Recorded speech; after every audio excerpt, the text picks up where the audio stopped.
Whitney Owen waits at a local diner to meet her father, Nicholas, that she hasn't seen in years.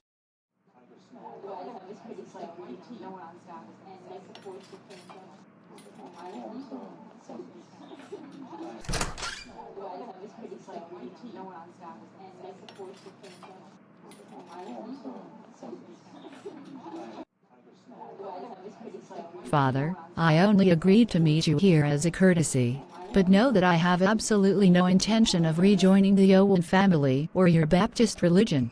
You hypocrites destroyed my faith and I can't forgive that. I'm not here to argue about your lack of faith and your rejection of us. You have every right to be angry about what happened. Clearly, I failed you as a father just as your grandfather failed both of us as a father and grandfather. So why are you here? I mean, thanks for admitting you were wrong, but you could have told me that months ago and via a messenger. Why come to this town to see me now? Because I have news for you. Even when your grandfather was pastor of the Baptist church in this town, he was investing money in various businesses. He had started doing that as a young man, and he continued investing until right before he was imprisoned for conspiracy to commit arson. Originally, he planned to distribute the profits he had made from his investments among many of his relatives, but after he was released from prison, he wrote a will and signed it the day before he died by his own hand. Here it is. I, Dave Owen, do hereby issue this last will and testament. I will leave all the financial assets that are currently in my name to my granddaughter, Whitney Owen.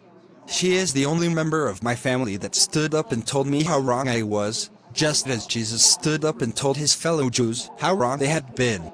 My burning down the church I was once pastor of was a grievous sin against God and my fellow men, because while the church was no longer Baptist, it was still a house of worship.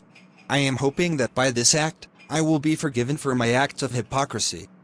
Oh my God. So now I am worth over $50 million? That's right.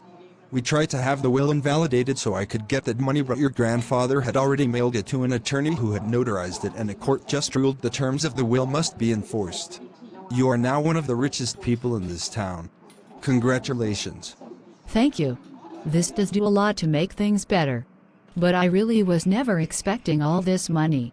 Perhaps I should donate most of it to charity? That's up to you. You're an adult, so you may do as you like with it. I bid you farewell, Whitney.